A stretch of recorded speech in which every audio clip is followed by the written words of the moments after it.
literature review sections. And yes, we are going to start from the top now. So this literature review, normally it's going to be for first timers. So if this is the first time you're doing a research, a lot of people would advise you to start on this chapter. However, if this is not the first time, yes, it's okay to start on chapter 1 first or other chapter first, that's okay. But if this is the first time, it's easier to start off your research with this chapter. If you go through like research article out there, some articles do have the literature review sections, some don't now, but in the past they often and always have these sections after the introductions. However, it's now, I think it's like they kind of combine the literature review section with the intro. So the literature review section kind of disappear from the articles. That's why the article is like saying like introductions and then moving to the methodology materials. However, because it is thesis, thematic paper, or independent study, you're still gonna have to do it. And I believe this is for first timer doing a research. Having start writing your thesis with this chapter should be a good foundation. Give you a background, a foundation for your own topic. When I said the first, yes, you probably start writing this chapter before the introductions. I think many advisors do like probably suggest that if this is the first timer, they might probably recommend that you might start your research with the literature review first and then maybe move to the methodology before going to the intros, or maybe literature review, introductions, and methodology. Probably not like, follow the steps like intro, literature review, and methodology. The reason for that, because somehow the introduction, the background sections, you kind of write the details that come from part of it, probably the literature review, and part of it probably come from the methodology. So having finished maybe like probably not completely finished the whole thing, but like complete like 90%, okay, no, not 90, like let's say 70% would be a good idea, would be good before you moving to chapter 3, the methodology, or moving to the intro. For the literature review itself, when we discuss about what it means, so the main purpose of literature review is to justify your research. So justify, it means explain. So technically this chapter, what it does is that it provides like a foundation. It provides a long explanation, a longer version explanation of why, of what is this, what is that, why we should do that, why we should do this. So the extended version. So let's say like if the introduction, the background is like the shorter version, the longer version would be the literature review, where you provide things in details. Like, for example, if you study, if your topic is about leadership skills, so in the literature review, it's going to be where you provide detailed information of what are the leadership skills out there, or what are the leadership styles out there, or what are the popular one, what it's mean for each one. So technically you provide details information, detailed than the intro. And writing this chapter, so you probably again, you need to read a lot first. You need to know your topic first. You need to somehow summarize. You probably summarize, analyze, interpret, evaluate, and synthesize source. So different source. It doesn't have to be article. It doesn't have to be just online article. But yes, I know now the online article would be the easiest access, and a lot of people would say like it's the best one so far because it's update and a lot of paper now are available open online. So you can also go for like source like books, government report as well, or website. But if it's website, make sure it's like reliable. Like for example, it's like website from well-known organizations or the website from the government or uh well-known, let's say well-known news website, that would be okay. But website like blog, probably not. And that is a no for Wikipedia as well. And yes, you can take informations from thesis and dissertation as well. That can be your source to synthesize, to summarize the information, to put it in your literature review. However, these source can also be used for other sections, other chapter as well. It doesn't have to be just the literature review. And in the intros, I mentioned that the source should be, most of your source should be like less than 5 years. However, let's say when it's come to literature review, your source can be like, you can keep it more up to date, but it should be like maybe something, it doesn't have to be like 70%, 5 years, can be like 50%. And your thought you can go a little bit older, but let's say keep it within 20-year gap. The 15-year gap should be enough. Older than that might be too old. Except the source that you talk about, like the origins of things, the first person who talk about this, so that source gonna be super old, that should be okay. And then in super details, the proposed. So this is what this one provides, like the detailed versions of what the literature review does. So it's discover what has only been done. So again, in the intro chapter, introductions in the background, you also talk about what has been done, which is why I would say that if you start with this chapter, like writing the literature review first, you probably can talk about the long versions of what has been done, and for the background, you kind of summarize this information and put it in your background for the introduction chapter. Also, another features of literature review is that trying to identify the gap. So when you discuss, when you explain along the way, you probably also highlight or emphasize what are the gaps in terms of explanations. So not just one statement.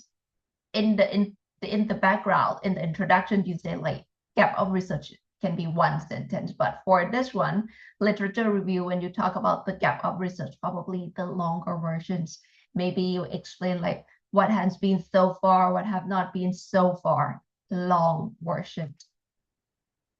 And this one, since it is a chapter that provides foundation informations, provide the longer version, the extended background information to your audience. So yes, it would be a chapter that educates the readers, provide a summary of related research, provide background information that explain why this study should be, or how this information can frame your research objective.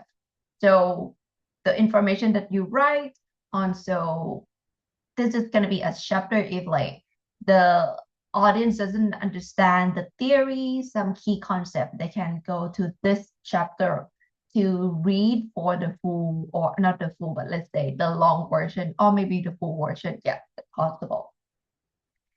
And yes, the better you can deliver literature review, it means that you understand the topic. So if you know your topic, you should be able to, deliver, create a good literature review. So this chapter itself at one way would be where it can establish your credibility. This chapter might be one of the longest chapter in your thesis. Possible, because you might go in detail talking about theories, talking about the details about your variables, your independent variables, your dependent variables. So it's gonna be a lot. Okay. And for the component, I cannot go through like very details what you're gonna include, because every literature review never the same. When it's come to literature review, it's never be the same. It's always different from one to another, even though you conduct similar topic or the same topic.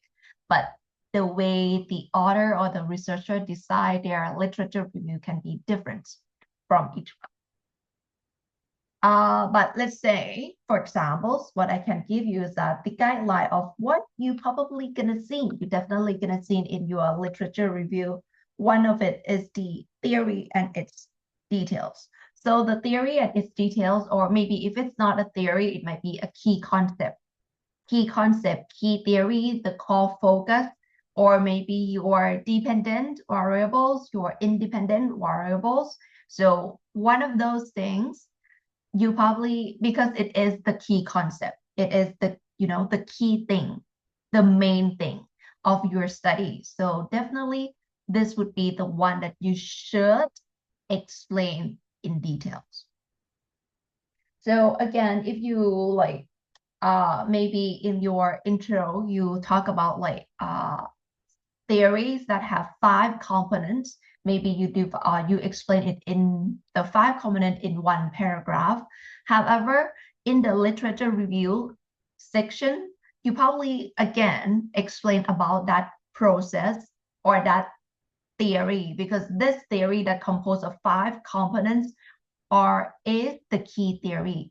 However, when you talk about it in this literature review section, you probably not gonna talk about this one theory with 5 components in one paragraph.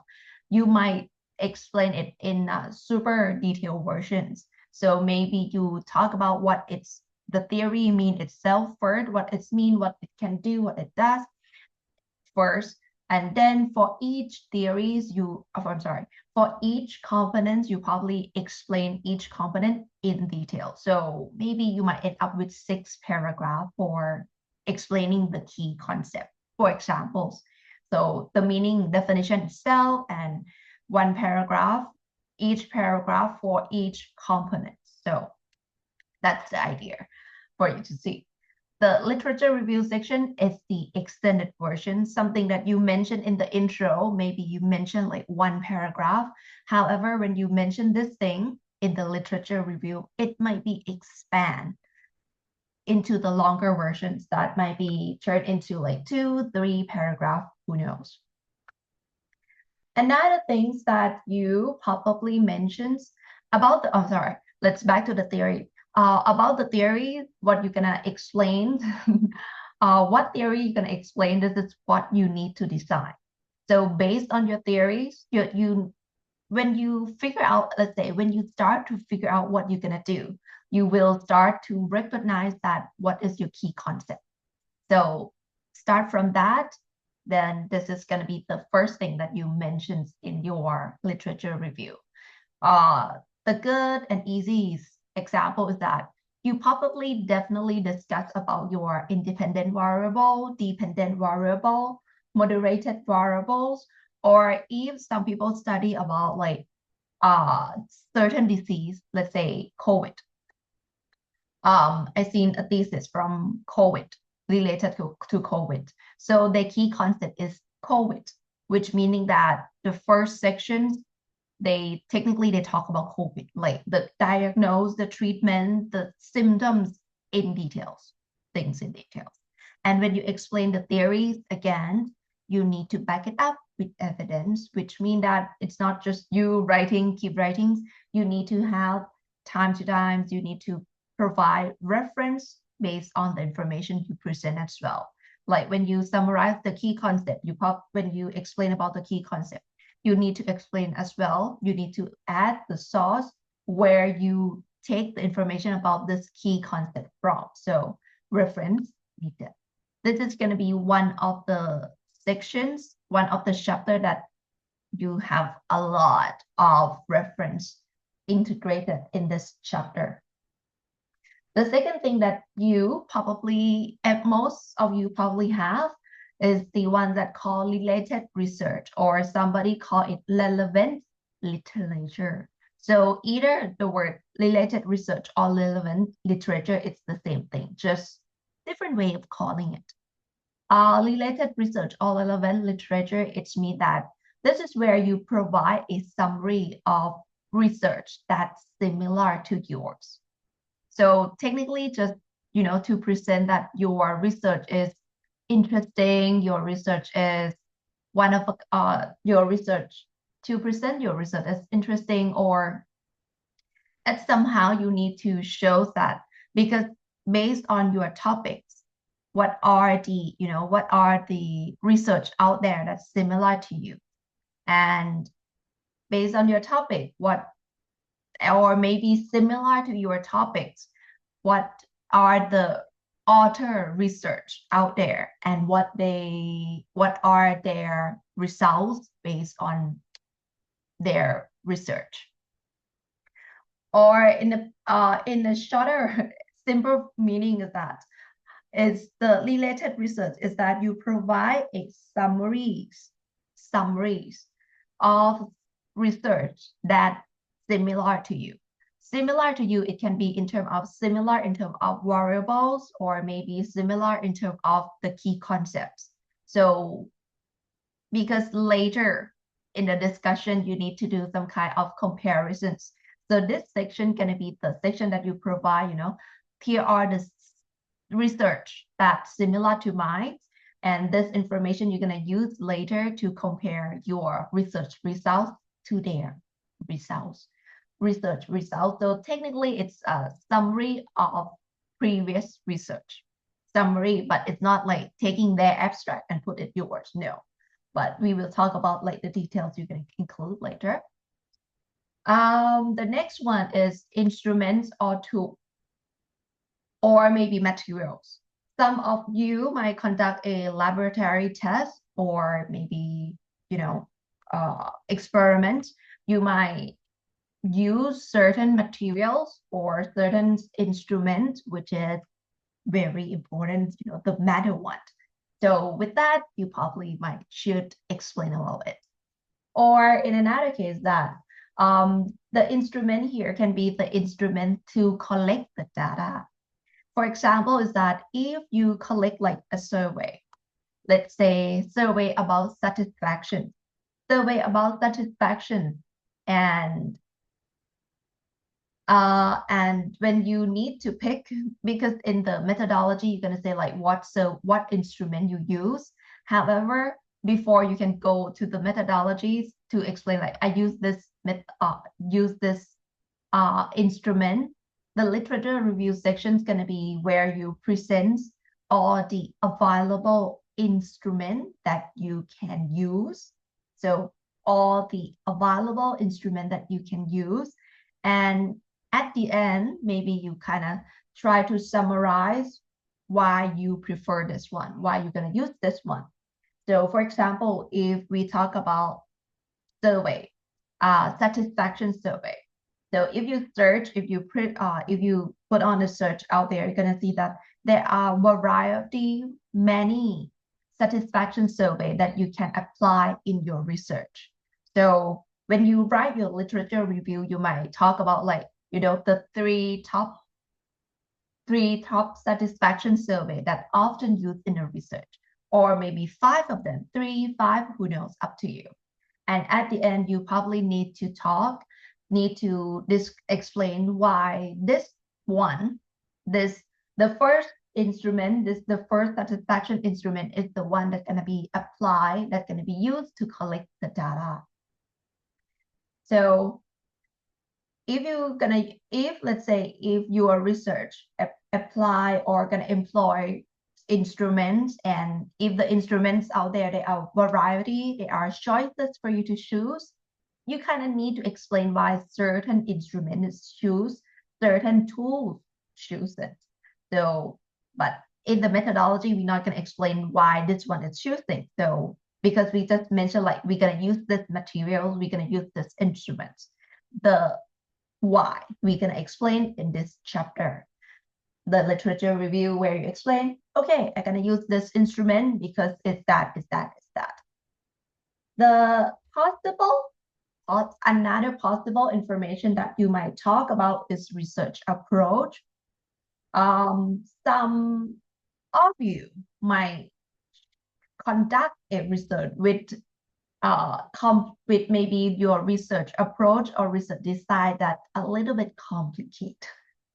For example, let's say maybe if you want to go with like meta-analysis, maybe because meta-analysis that there are a lot of details. So maybe you might provide information of what are meta-analysis in your literature review. So the literature review can be also a chapter that you explain about your research approach or maybe research process.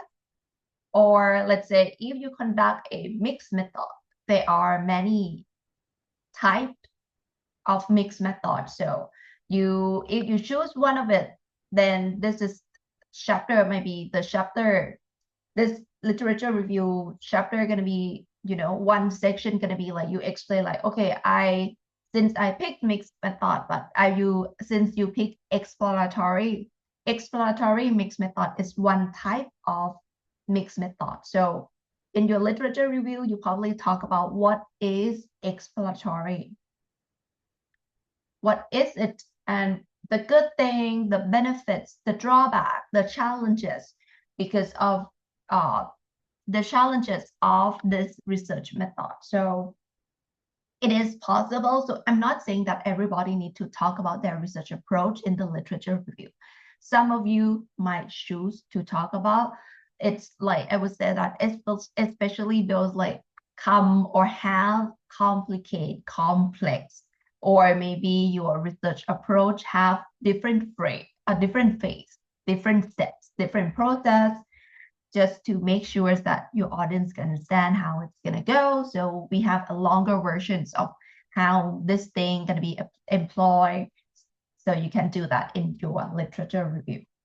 So I believe everybody going to have this, the first one, the theory and related research, definitely. The third one, instrument and research approach, I leave it for your consideration. Some of you might have the section that you talk about instruments. Some of you might have section that talk about your research approach. This is your decision to be made. But the first two is definitely.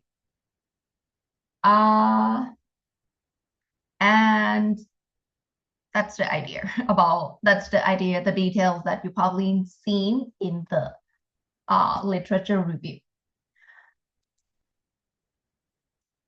Yes, I cannot tell you like the exact thing, because in chapter 1, like you're gonna have to write research objective, research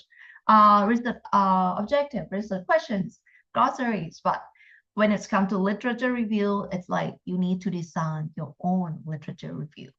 Yes, you maybe have a look at previous research, how they did their literature review, and maybe use that as a samples, as a guideline for you. Yes, you can. But you need to design your own. Okay, let's trace back a little bit. The steps. Here are the steps of doing the literature review. So yes, definitely it's like reading time. Literature review means reading.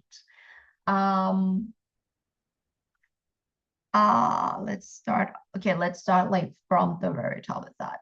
When you need to choose a topic for your thesis, maybe before you make a final decision, what topic that you're gonna use or topic that you're gonna choose, it would be great to read about them first. You need to know about that topic first, because it is possible that the topic that you want to do now, but when you go down in depth and you read the details, you might not exactly like it. It is possible. So for me, I would say that before going to talk about the topic, your thesis topic with the advisor, you need to know about your topic first. You need to know like the ground, the current things, the current trends in your topic first, and ask yourself whether this is something that you want to do or not, or at least ask yourself what you don't like to do.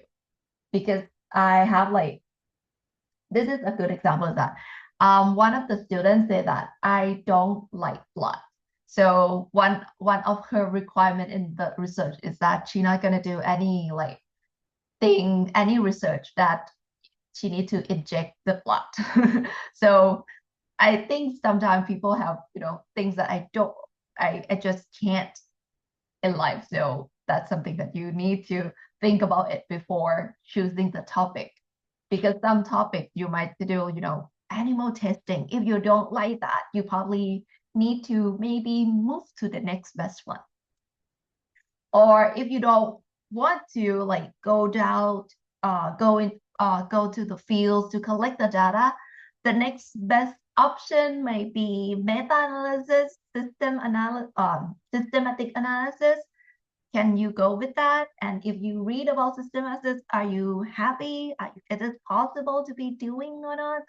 So this is something that you need to kind of read and ask yourself first before you're gonna talk it out. Start talking with your advisor before you make the final decisions.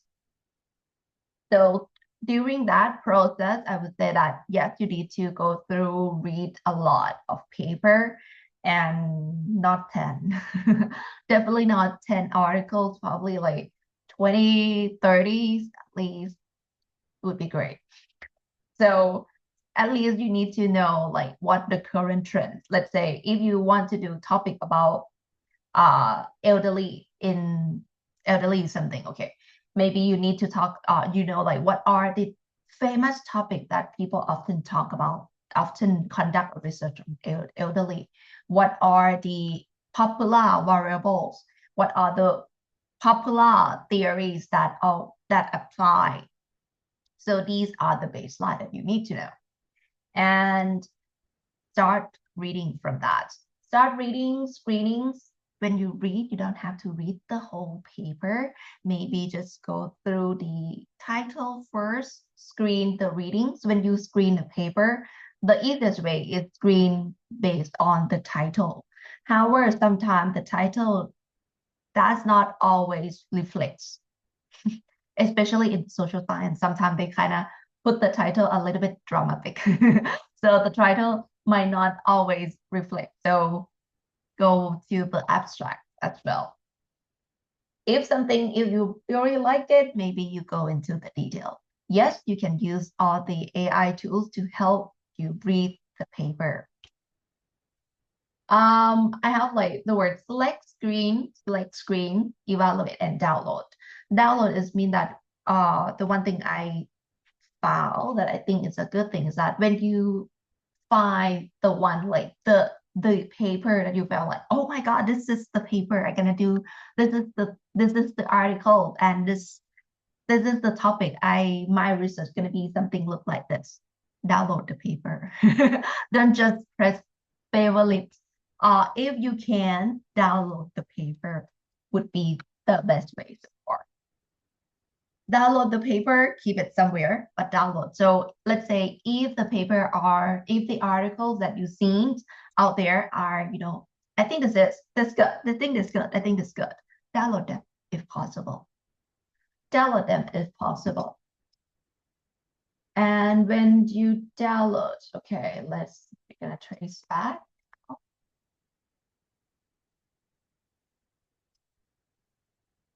Now I'm gonna take you back to this a little bit.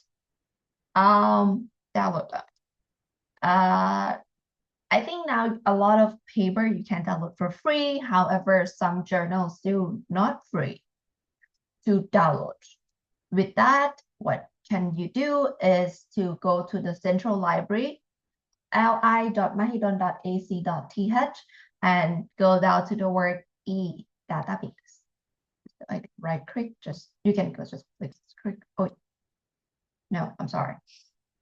Okay, if you go through the e-database here are the journals, the database that the university paid the subscription technically.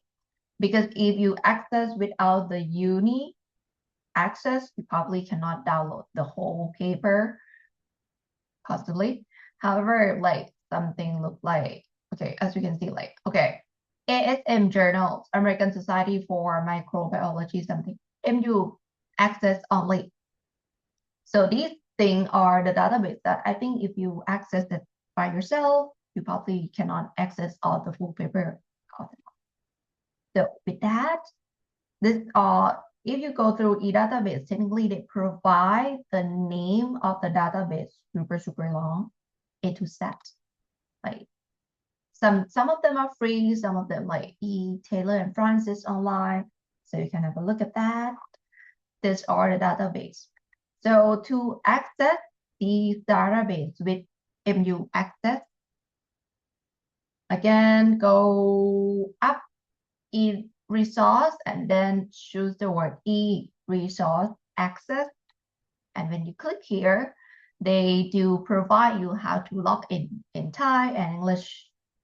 And technically just what you need to do is log in. Think.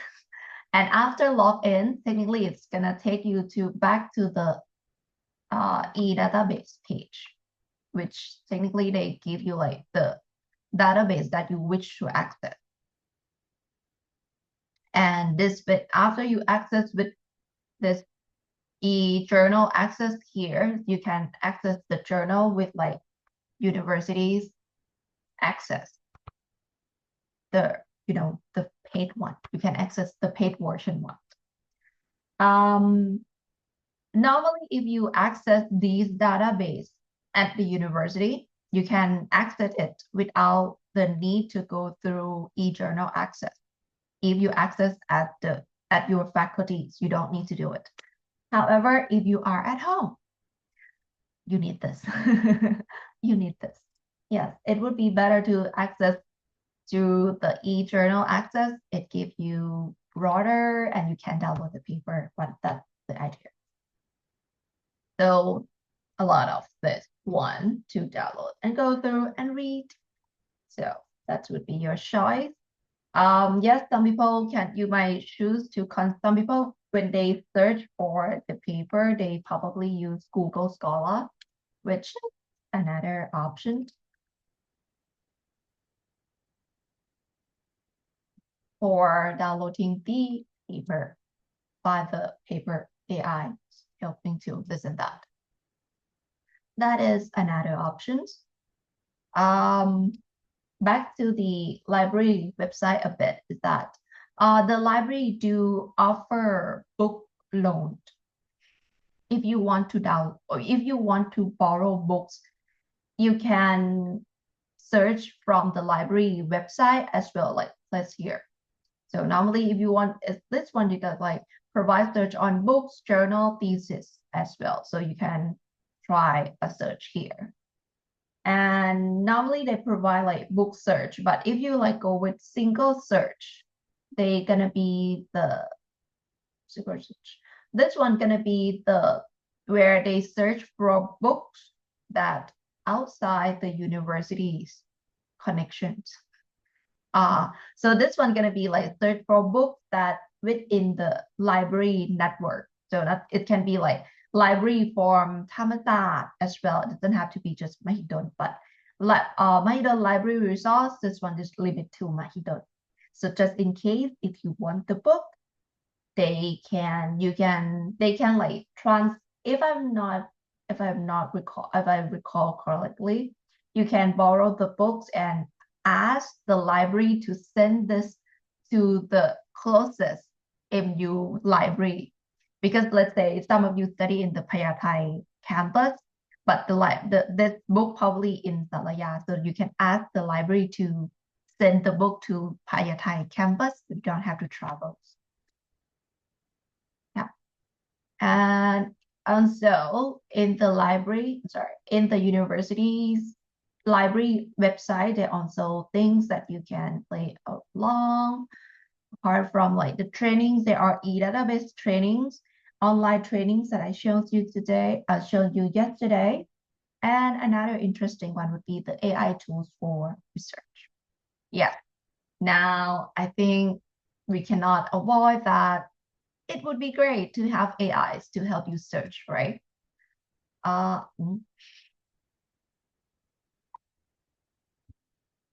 used to have one. Oh, okay.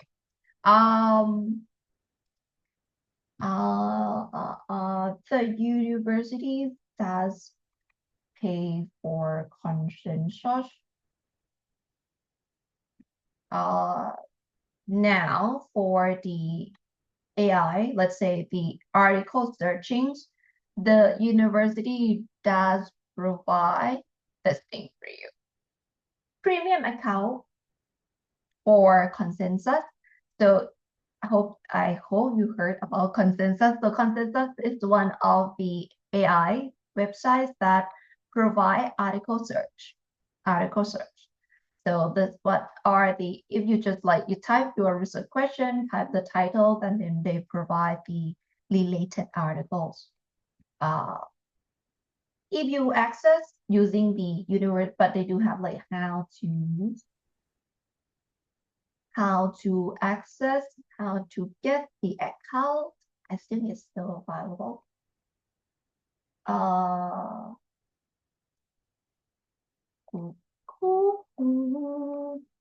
So you can access like the paid version technically. The only like searching versions for AI at the university.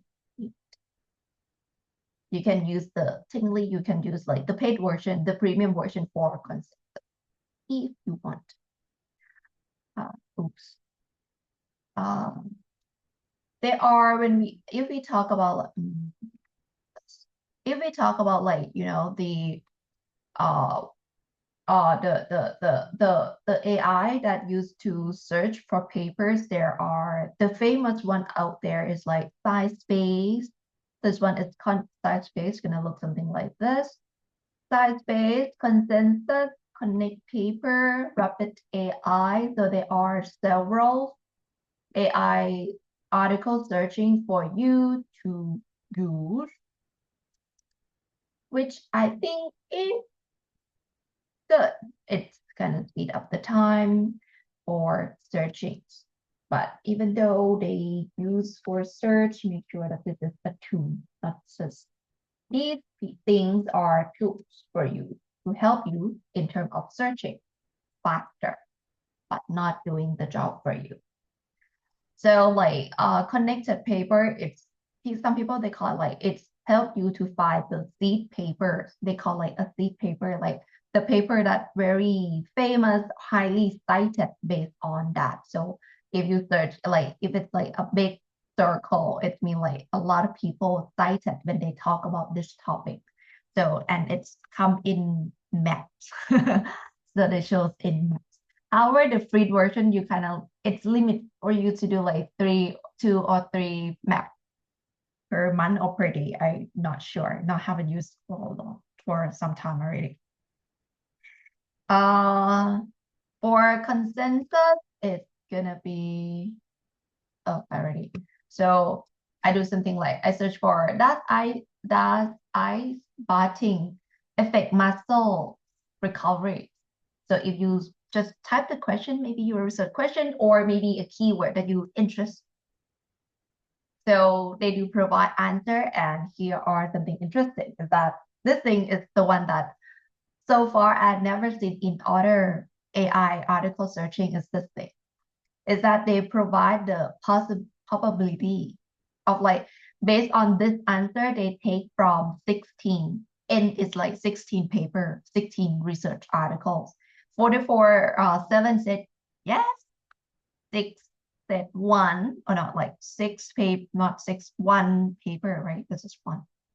Yeah, 1, which is equal to 6%. Said, yeah, possible. For research articles, say like, it's a mixed feelings, not sure. 4 said no. So I think it should be like great, like in terms of this.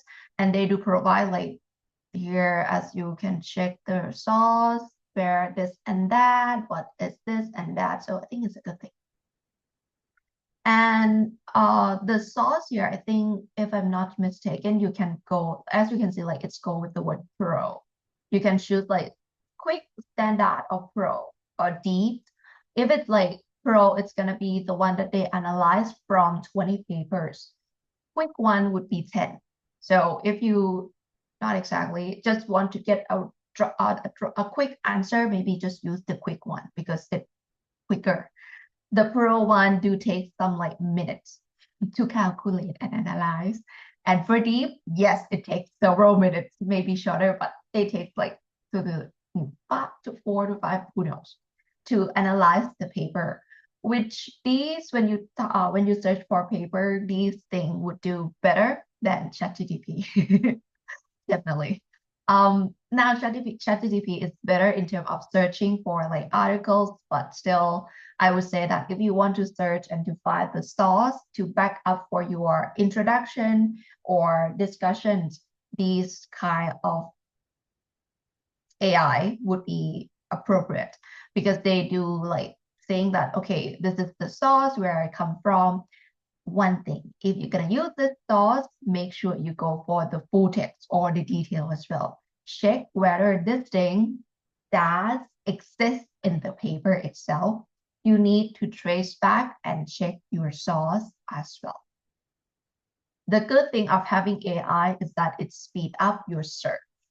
However, AI do have concerns, issues about hallucinations, which is why when you get the source, something like this, please go back, it takes like minutes, trust me. Please go back, like click on the source, like here, go back to the paper and, did a quick read on it. If you're not going to read on the paper, download the paper and go to use the AIs that, use to talk with the paper, like Notebook LM, Chat PDF, Chat Docs, one of those things. So like Notebook LM is now a lot of researchers using because it's free as well.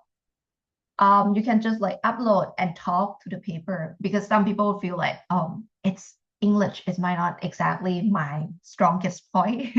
So maybe, yes, here we go. So you ask the questions. Yes, I think you can. I'm not sure whether you can ask in. I think you can ask in Thai, but in English, it's definitely going to be super effective. Definitely more effective. But I think you can use the Thai language as well or other language as well. However, I cannot guarantee in that because I don't exactly search in Thai. So I don't want to say that. But in English, it's definitely it. And if the paper is hard, if you feel like, oh, I read the paper, it's in English and I still don't understand, copy the whole thing and give it to Chat and ask Chat, translate. It's better. Translate. If you don't, this is for, because I understand when it's come to second, if your English is not our mother language, not everything you're gonna read and we can understand it. So if you don't understand, first copy, Chat GTP, and then tell Chat, translate this to Thai. And here we go. Should not be bad. I think it's better than the past. Definitely, should not be bad. So at least you should be able to understand the paper better. I don't think you should translate the whole paper. Maybe like, instead of, because if you translate the whole paper, we don't read the whole thing. Let's be real. Sometimes we just read certain things. So let's say if this is the paper that you want, maybe take this and upload to Notebook LM and ask the questions that you want, or if you don't understand or the questions, put it in ChatGPT. So use several AI would be better. Give a better result.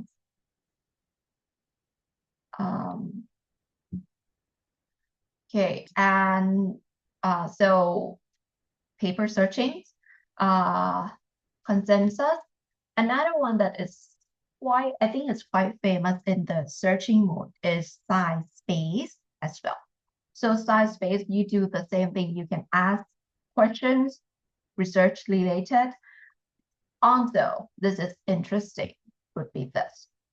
Go to the word literature review section and ask a question like, how does climate, so let's say if I go with the word how, that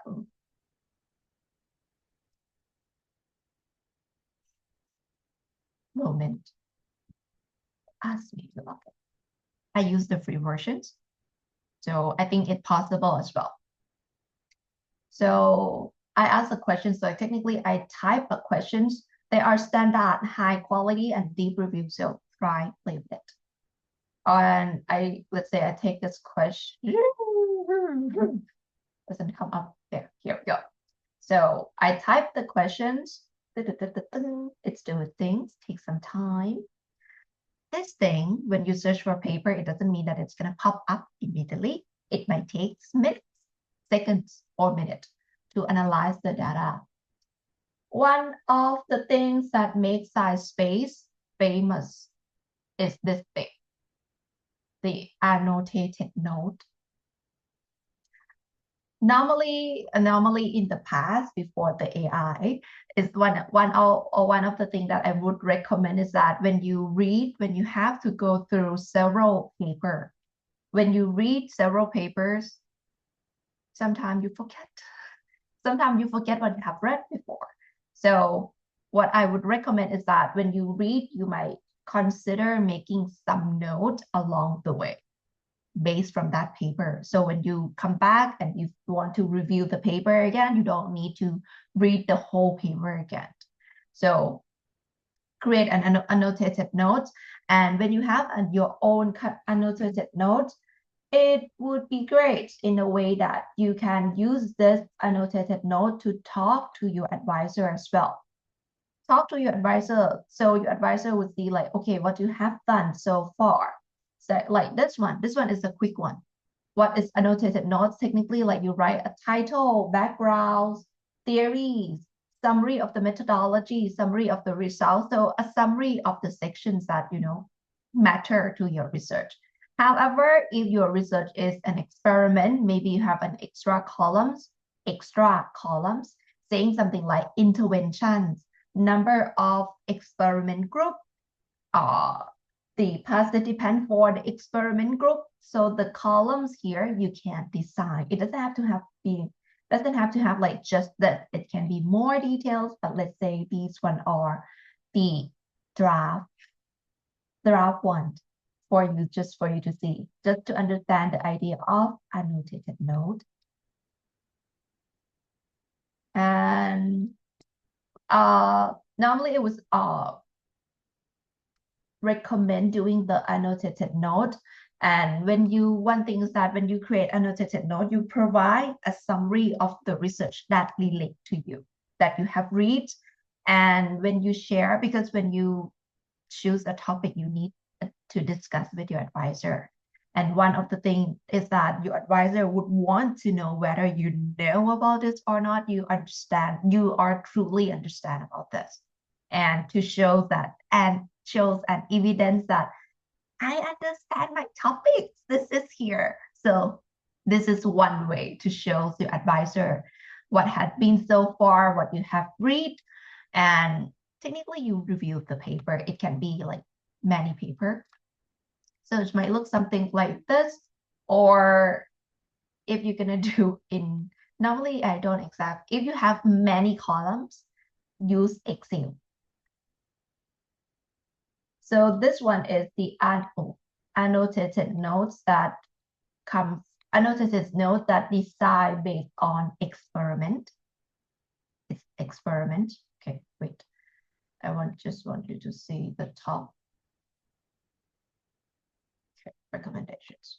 So if you read the top, so doesn't help now. Okay, wait. I assume this version would be better.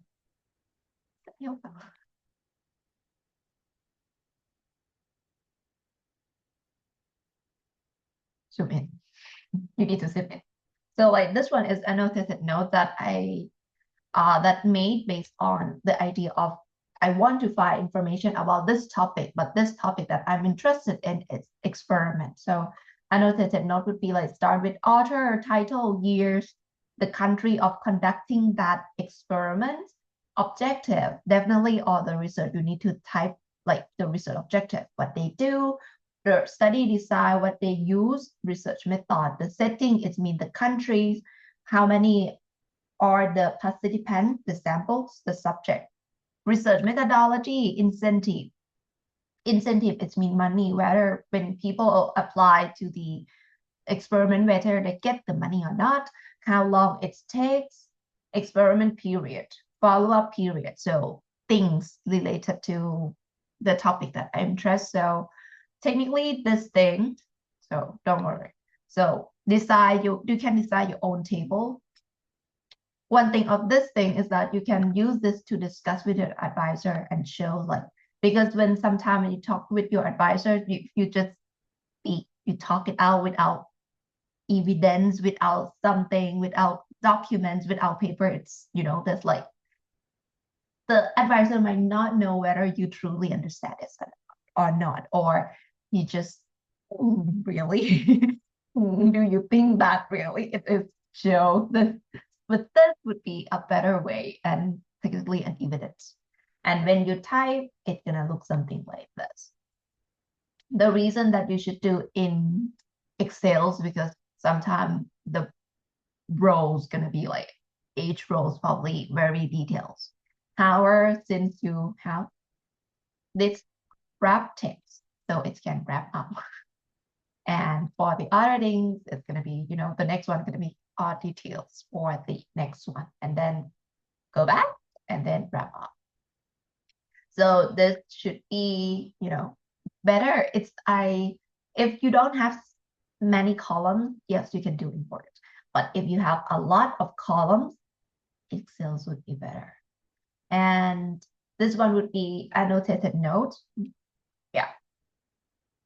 Which the idea of annotated note is being employed in SciSpace, where when you ask the questions, when you ask a question like this, and based on, they do provide like insight, independent variables, research gap population.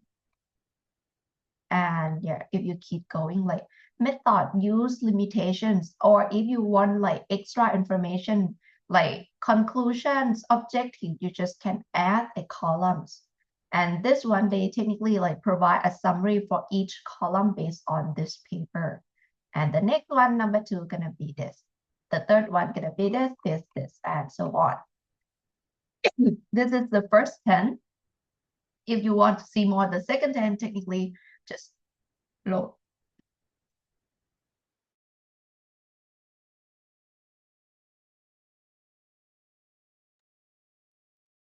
And I think you can download this thing as well, if I'm not mistaken. Yeah, you can export.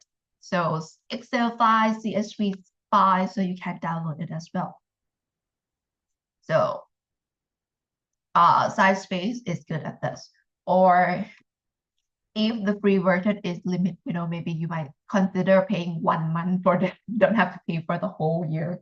Maybe 1 or 2 months, or because when you do the literature review, it's like a lot of searching. So maybe you pay 1 month for it. These AI things, you can pay like 1, 2 months for it. It's possible. There are also the famous, I've seen like researchers that recommend like Rapid AI, Answer This, which is interesting to use as well. So the list of the AI tools that so far I've seen used by a lot of people have been sent to you. Sigma. So this Rapid AI, where is mine? It's Rapid. Let's run another one is Rapid as well.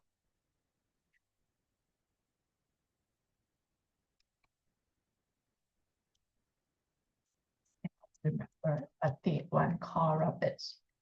And if you don't know how to use, there's a lot of people who teach how to use this thing. That's why I prefer not to go through it in class in detail for each of it. So this one is kind of interesting as well. So you might consider Rapid. Yeah, I think it's called Rapid AI. Might consider try it. It should be helpful in terms of the searching process. Like they are like, you know, if I just press the search, a lot of like Thai, there's also like Thai and the one that teach in Thai, teach in English, how to use each AI research tools out there. So you can watch them how to. And like a lot. So probably not going to go through it, but just a quick run through. Here are the famous ones that you might consider choosing and using to help in terms of searching, not writing, searching. And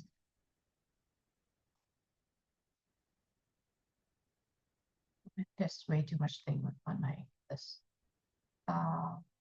This is ChatGPT. So this is searching. And for the AI, so as you can see, there's a lot of AI tools like ChatGPT, Claude, Gemini, and Perplexity. Perplexity would be the one that a lot of people advise if you do research, like research, not, okay, not, let's say academic search. Academic search, Perplexity would be the most recommended so far. Business, ChatGPT. Yeah. So business for ChatGPT, the one thing that ChatGPT can do better is like in terms of the efficiency, like they can do like the searching like in super short time. But for Claude and the other things might take some time to analyze, which is yeah, that's why they kind of lost in that battles. But in terms of let's say academic searching, Perplexity, Claude is not bad. Some researcher recommend Claude. Some go with Gemini. However, I think most the one that built for academic search, especially is this one, Perplexity, so far from IO. And can I see my history? I did a search. No, not this one. A call. But library. Yeah, maybe I did not do the search here. Okay. So again, for Perplexities, this and that, do the same thing, just type the questions and it will provide the answer for you. And the answer is good in one point because they provide source, which is if you want the source to be like academic paper, just tell your AI that I want my source to be academic paper only. Or if you say that I want the source to be, let's say, if I quick pick the questions.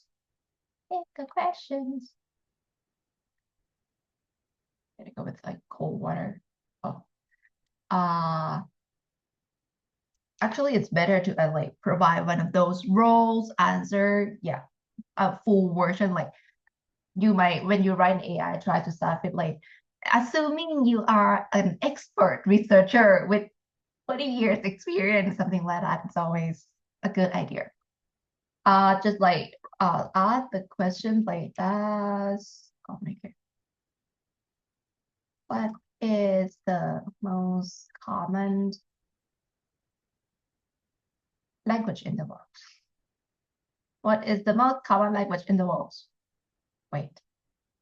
And here, so let's say this thing is good is that it's come with sauce. So the answers come with the sauce. However, if normally they probably take it from website. So if you want it to be articles, so just for the sauce, use research article only. Let's go with that. Misspelling is okay. So talk to your AI. It would be better. And but it's not exact. It's not would be not like exactly. So because the first one is like Wikipedia. So just talk to your, that's why like Sciencebase, connect consensus would be better. But this one, it's not bad as well. And yeah, you can discuss whether this and that, perplexities. Gemini is not bad as well. I tried Gemini, which is, I think it's interesting, definitely. Interesting to use, definitely. Let me check.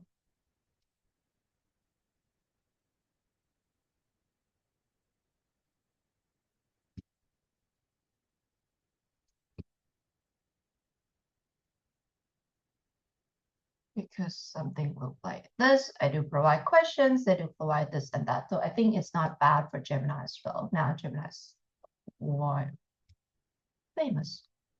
So Claude, Gemini, ChatGPT would be about that. And however, one thing that this thing can be a little bit beneficial since that I think it's a good idea. When you search for informations, this and that, and when you need to start, when you search and you finalize what you have, what you going to do with your advisor, and now you need to draft before you start writing your literature review, it would be better to draft out what you can include in your literature review. Yes, you need to think about like what details, what informations that you're gonna include in your, what information that you're gonna include in your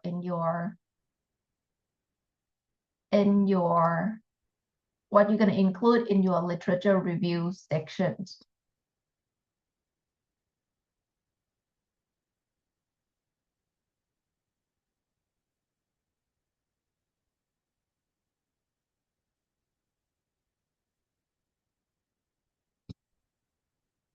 Okay, this would be better.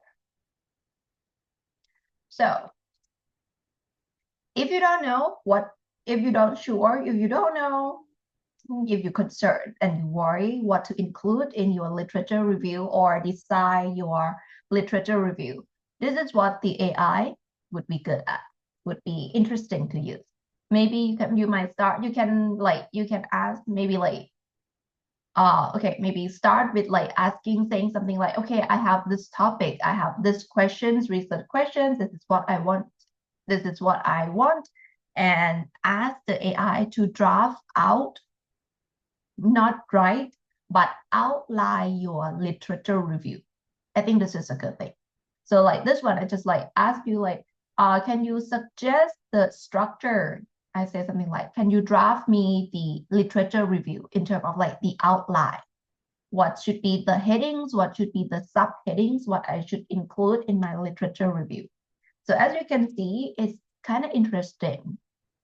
Like, okay, they say like, okay, chapter one, you should have this thing, you should talk about the theories, and the theories that related to the topic that I interest gonna be this, and this. So just in case you might, might miss out some theories. So this should be a good thing to ensure that you cover everything in your literature review. And because I can study about Generation Y. So when it comes to Generation Y, I should talk about definitions, talk about this, talk about that, talk about that. And again, okay, because I'm going to study about this topic. So it should be this topic, this topic, this topic. So And with the same questions, maybe like just copy this and put it in another AI tools. Like you can put this in Gemini, Cross, or Perplexity as well to decide the structure of your literature review and to see whether, okay, they do not mix or what is the important things that all the AI suggest you to include in your literature review. So this is the fastest way. Yes, I think so far is the quick way to decide what details you should include in your literature review. Because normally people without AI, before big AI, they probably need to go through a lot of paper, have a look at many previous research in terms of what they include in their literature. But this one, you actually ask the AI to help you decide the what. You should use the AI as a tool. So use it as a tool to decide to help you, but you don't have to like this one 2.1 or like this one is like they draft my chapter 2 and they have the 2.1 until 2.8. It doesn't mean that you have to have 2.1 until 2.8. You can have you can choose maybe, okay, I'm gonna have 2.1, I'm gonna go with 2.2, 2.3, and then 2.5. Don't believe in everything. Everything is good, but it might not be, the one that fit your work. So choose the one that most related to you. And when you, in terms of the writing, it would be better to write it your own. Write by your own would be better. So when the committee asks, when your researcher, when your advisor talk to you, you can answer the questions without confusing, like, where did this come from? Did I talk about this? Try to write everything by your own. Maybe, yes, you can use the tools, the AI tool to translate, to help you paraphrase, to analyze things, but make sure try to write in your own. Because at the end of the day, there's going to be plagiarism checking, which the plagiarism checking also check the AI generated text as well. For the language checkings, for those who write in English, Thai, I don't think so. I don't think so for the Thai. The universities do offer, so with the AI, the university also offer like Corpus AI. You can try with this. I haven't tried yet, so I don't want to go through it right now.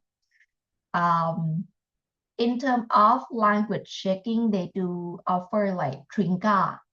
Trinka is similar to Ubot, similar to Grammarly, just another company technically. Trinka and Nago. I'm not sure about. I haven't tried the Nago yet, but I tried Trinka. So how to use it? For the Trinka AI generated text, AI usage.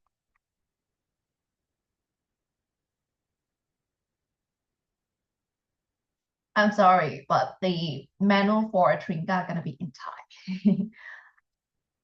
Just put it in translations. You can just log in, but before you, if you are logged in with you can log in with the university emails, but you need to register them first before login. And after login, technically it's gonna be like this one is. It should become as like institutional. Wait, but it's not institutional.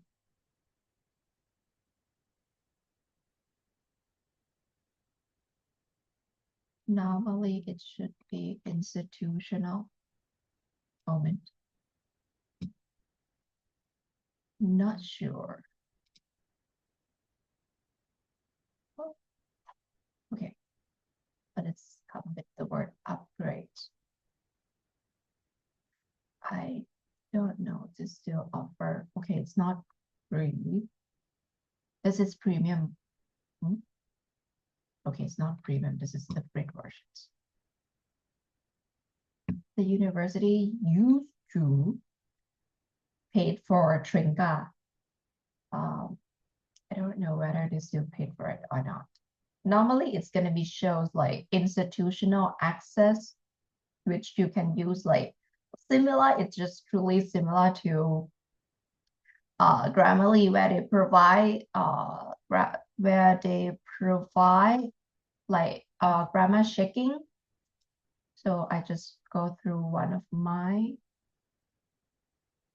the writing here, and they do like provide language checking, this and that, like this word should be this word instead, this one is misspelling, so it should be this. So whether you can accept the change, this and that. So you can paraphrase, you can check the consistency, citation checker. So there are several things for you to play with along the way. So this one is the basic one. They used to pay for Tringa, but I don't know now. Probably not paid anymore, but they used to pay for. ใบที่สองตอนนั้นก็คิดแค่นั้น Okay. And also there are Gemini. I think with Gemini and Copilot, the university paid the subscription. Yeah. I think they paid the subscription fee for Gemini and Copilot. Okay. That would be about it for the AI. So it would be great to use AI because it should be helpful in terms of searching and writing, checking your writing faster. Another things would be this. Cloud storage. Another things that should be good if you, and probably hopefully you use cloud storage. Yeah, cloud storage is technically Dropbox, OneDrive, Google Drive, Apple's, or the cloud storage. Use one of it. It's better to, for me, I would suggest using the cloud storage because sometimes the dog eat computer. Sometimes the computer just crash. That would not be pretty. So with cloud storage, at least even though your computer crashed out or something happened to your computer, you can still access your information, your details. If you're gonna save your work, you need in your computer, it would be better. Save your thesis. It would be better to save it in Drive E or D. Drive D or Drive E would be a safer place because even though your computer crash, it's broke out, you can still retrieve and get those files. Trust me, when you're doing a thesis or IS or thematic, the last thing you want is to lose a file. Okay. If you already use a cloud storage, so that would be great. But one thing that I would recommend would be download.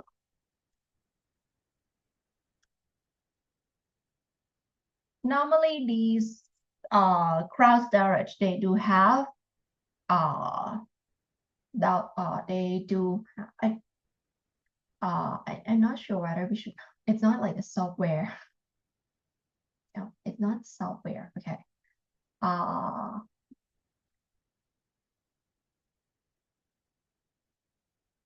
That's all right. Google Cloud. Not Google Cloud, sorry. Google Drive. This would be better.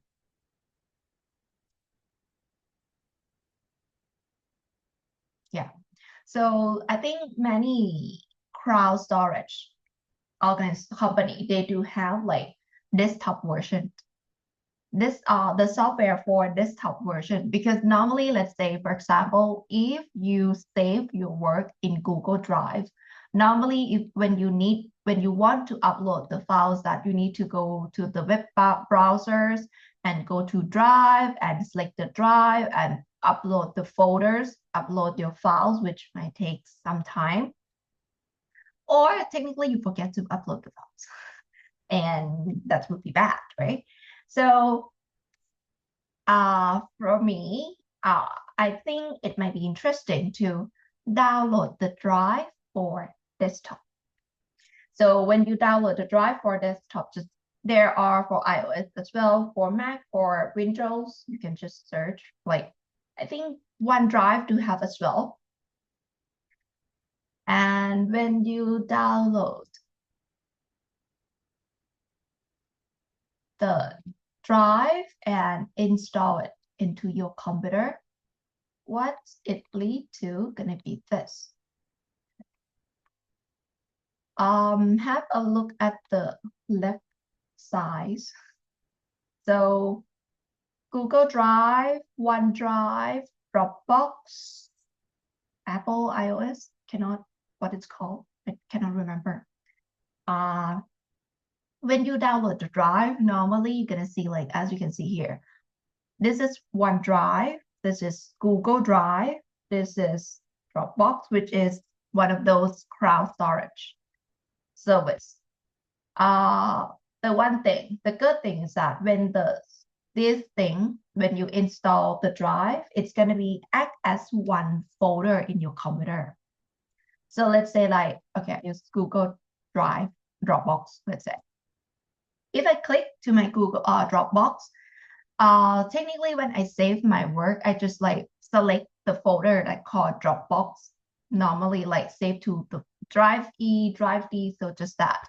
The good thing is that when you save your work to this thing, it will automatically upload to the drive, to the cloud, upload to the cloud. So even though it's like just one, it's just like saving your work in a folder in a computer.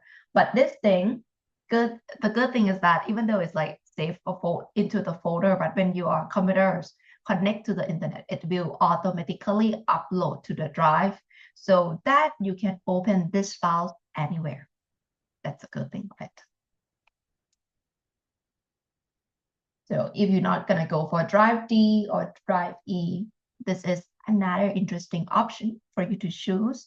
Install the drive and save your files in this folder, in the folder that called Dropbox. So it's just like technically the same as the way when you save your work in your computer.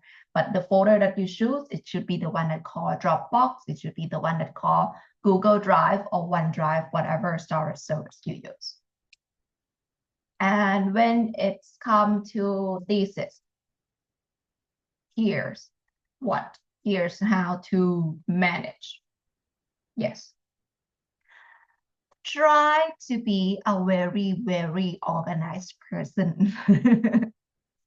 Try to be a very, very organized person would be a good idea during your thesis journey. There's going to be a lot of things happen, unexpected things, or things that you don't want, bad things happen sometimes. So try to be organized would be great.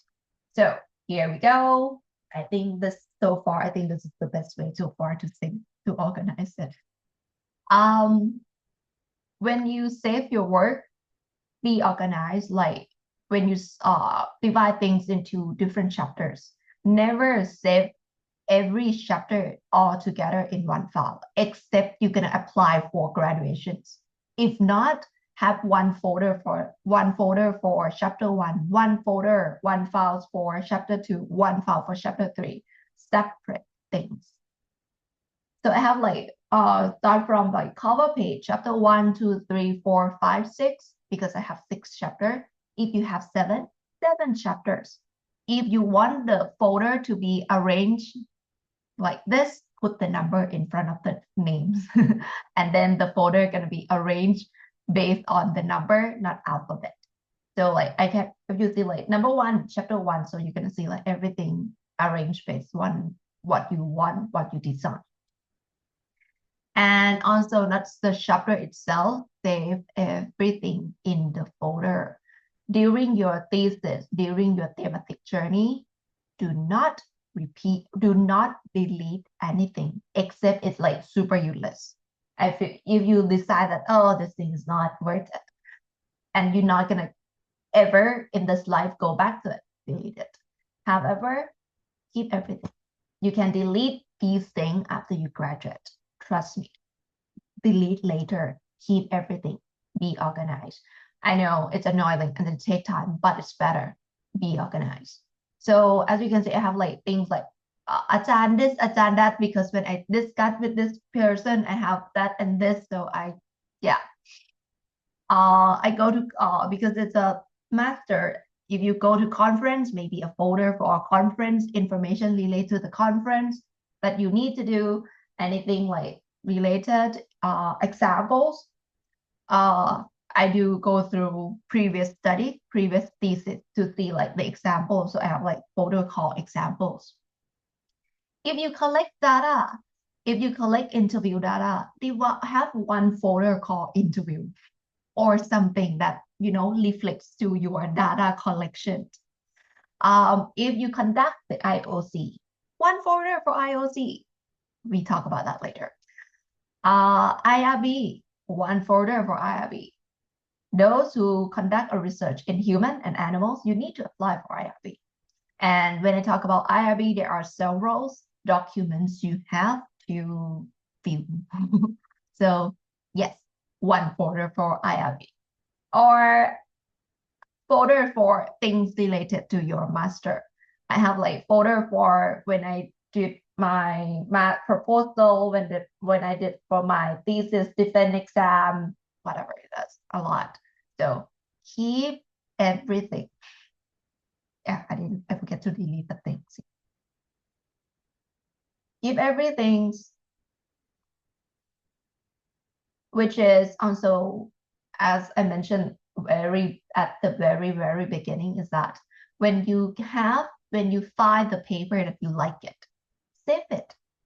And if you know that this paper you're going to use for what chapter, maybe like this one, I go to like chapter one and have one folder that's called articles, randomly like just articles, and then I put in the articles that I'm going to use to back up my intro.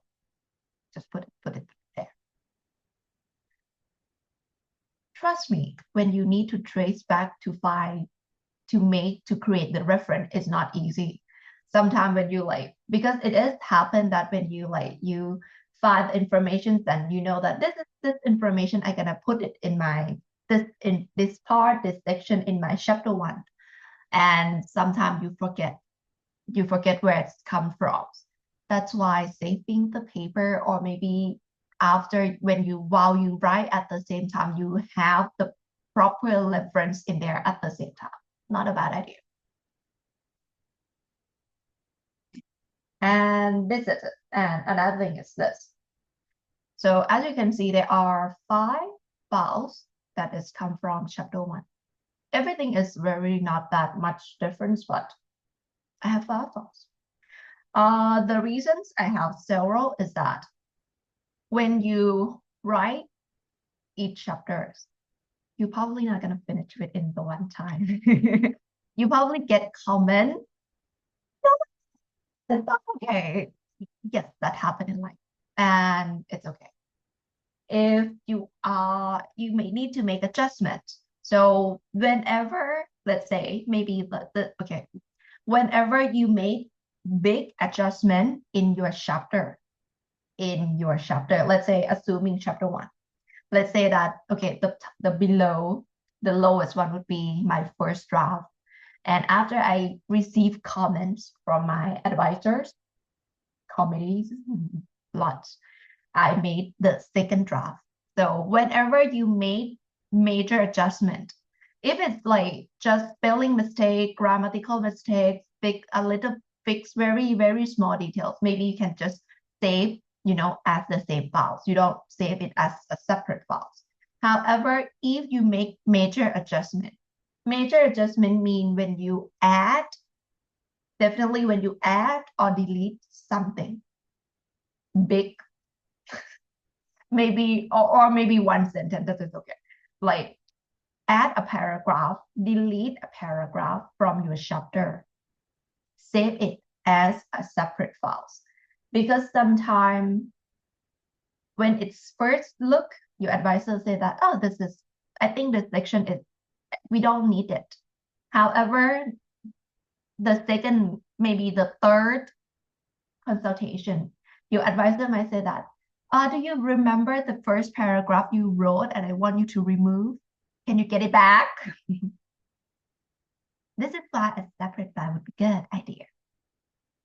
When you save a separate files, I know if you use the same name, it would be impossible, right? Because it's gonna be the same one. So I would give you option as well. This one I just made it like number 2 because I think it's the second one on my list. I don't know why it's number 2. It should not be number 2. I don't know why. So normally it should be like name chapter 1, and then followed by, it can be the word version 1. That is okay. But if you're gonna be like version 1, version 2, version 3, you need to keep track and remember that the current version is 3 or the current version is or 2. And you gonna need when you're going to save as a new file. So remember the name. The must not to do thing is save the file as something like chapter 1 final. No, don't do it. Don't do it. I have a friend who have like 5 final in the files, and then he asked me like, do you know which one is the final one? No, that is a bad one. Bad to go. Chapter 1 final. No, don't do it. Bad option. Chapter 1, version 1, version 2, version 3, up to you. That is a good one. Or if you cannot keep track on the number of the versions, I use the date. Just let's say like this thing I finished on the 30th of 6th July, June, and 2016. That's it. That's all. And then bye, and then move on. Just type the date. Whatever format, it's gonna be month, date, year, or date, month, years, whatever you feel comfortable with, that's okay. File names and the dates. However, when you send the file to your advisor, make sure you include your name as well. One thing is that your advisor doesn't have like one advisee. You guys are advisee, and one advisor probably have 4, 5, or 10 advisee, if possible. So maybe if you think that this is going to be the files that you send to your advisor as well, so just maybe like type your name in front. Like for me gonna be like Titari B, and then chapter 1. Okay, just Titari, because I think I probably the only Titari in my format advisor. So type your name, use first name, not nickname, be more formal. Because nickname, sometimes our nickname may be similar. So it would be better to use your first name or maybe the first initials. If you have another Titari in your class, if advisee put like B or put the initial of your last name. And just that. And then this thing, Titari chapter 1 date. That's all. So up to you. And one thing, when you talk to your advisor, send the file to advisor, always go with the first name. Yes, you can add your nickname as well, but type the first name as well. Be a little bit formal. They have many advisee, so they forget.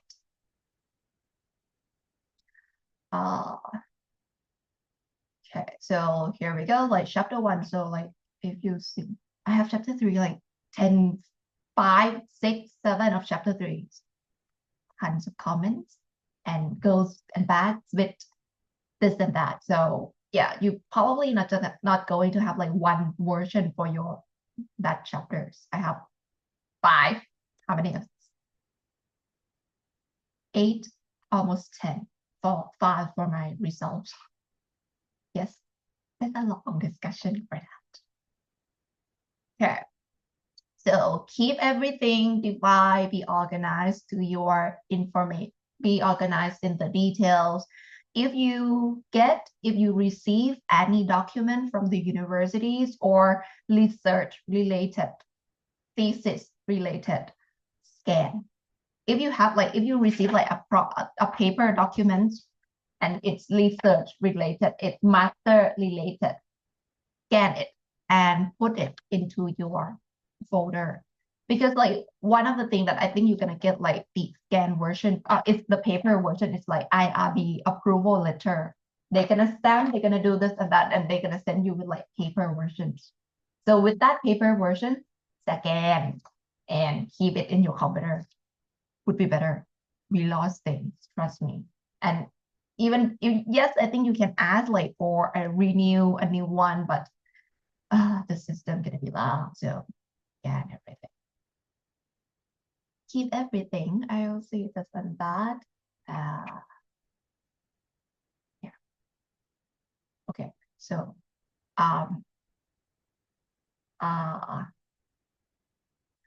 one thing this is talking about advisors that when you finish the informations and you're gonna share to your advisor, let's say that I'm gonna share this chapter to my advisor. When you send the emails, the best way to send the work to your advisor is to their email. Trust me, not everybody works super fast. Some advisors are very effective, efficient, super. I'm not denying that, but some advisor not. The best way to share your work to your advisor, yes, you can talk like this and that about the process during using Line, but sending like some work for them to have a look, to read, to check, use email. Whatever Gmails they're comfortable with. And after you send their emails, maybe you might text him, text her, like I'm already shared then the email, send the work to you, chapter 4 ค่ะอาจารย์ and wait. During the wait, maybe this is something that it might, one thing, when you do a thesis thematic, or let's say a thesis journey, you need to learn about your advisor work habit. You need to learn their work habit. You need to adapt to their work habit in order to help your study life smoother. Yes, it would be better to learn theirs. They're not going to learn yours because there's tons of those advice. So it would be better to make the work go easy, go smoother. You learn the habit, work habit in terms of, for example, maybe this is something that you might add at the beginning, or maybe something that you can try. Let's without like maybe not asking it. Like, if you send the work to the advisor, you might ask your advisor at the very beginning of the discussions. How long it takes for you to read my chapter 4? It's okay to ask. One thing, it's okay to ask, but make sure, maybe you might ask at the very beginning. Or if you don't want to ask, sometimes I know you feel like, I feel threatened by asking Ajahn GTs. Wait 2 weeks. 2 weeks is a good number. 1 week is too short. 2 weeks is a good number to like, if you don't ask, like, Ajahn, after 2 weeks, Ajahn, have you go through, or maybe do how long it would take? Yeah, 2 weeks is a good number. So far, yes, I know some Ajahn is very efficient. 1 day, 2 days, 3 days. Yes. My advisor, no, she is super slow. and many advisors, I think not exactly the fast one. So 2 weeks is a good timing. And after 2 weeks, you can follow up, like, have you finished? But after 3 days, not a good time, except you know that your advisor she's super fast. You can do it. So that's why learn about your advisor habit, work habit, and then life gonna be easier that you do the work with her or with him or with they. Yeah, that would be one golden rule. And in my understanding, I think some of you are assigned with your advisor, some of you can choose the advisor. For those who can choose, try not to change the advisor after you already make your mind on who you choose to be your major advisor. If you can choose, if you cannot choose, I'm sorry to that. But for those who can choose, make sure you're not gonna change. Changing advisor, it's a big deal. That's it. Let's be real. That's it. None of the advisor gonna say this, but let's be real. Changing advisor, it's not.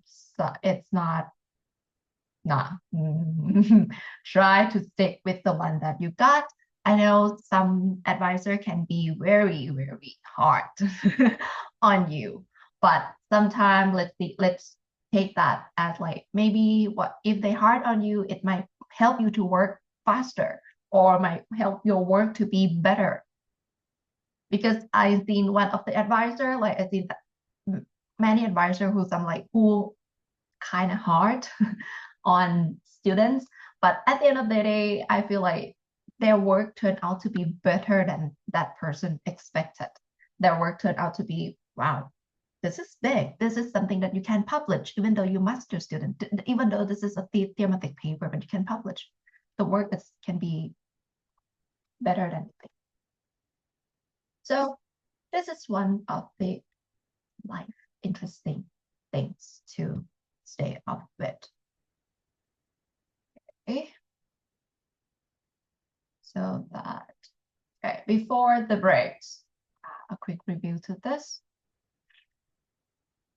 After the break, I'm gonna show you the chapter 2 of the literature review chapters. But let's back to this for a bit. So the first step of searching, managing your folders, storage in the crowd. So this and that I already cover. And the AI tools, the link for the AI tools I already shared to the group text. So have a look at that. And annotated notes. So the file that shows annotated notes already sent to you, but I'm probably not gonna send the Excel file because it's very confusing and it's very, this is my files that I understand. So I don't think you're gonna get it. So it's better not to. And hereafter, it's like plan your literature. So with planning your literature, yes, you can use the AI to plan the outline, not write, plan the outline for your literatures. And instead of using one, maybe use like couples. You can use the same prompt and copy it, using like 2 or 3 AI for them to outline your literature review and maybe compare contrast what is good, what is bad.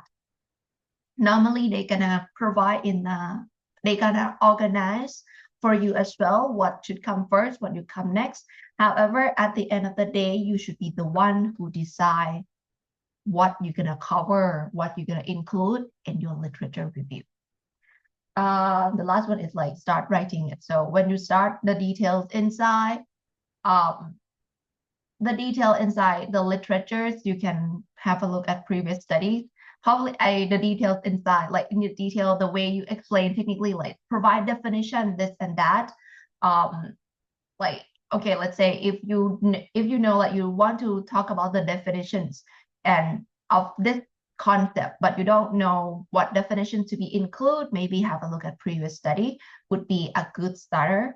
Like what the previous study did for their definitions what they include, and you can take from there and make it your own, write it your own words. So in terms of the details, previous study also can be an example for you to see like in the detail in the literatures, what to include, what the details should be written, this and that. The literature review sections, you can also include pictures, flowcharts, graph, everything. You can also write it in your literatures. It doesn't have to be just text. You can put graph, pictures, table, figures, whatever in the literature, everything you want. Okay. We're gonna take a break for now first. Anybody have any questions?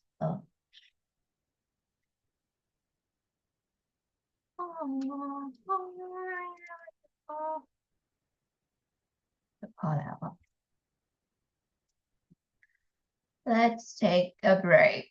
15-minute breaks, and we will be back at 8 and finish the whole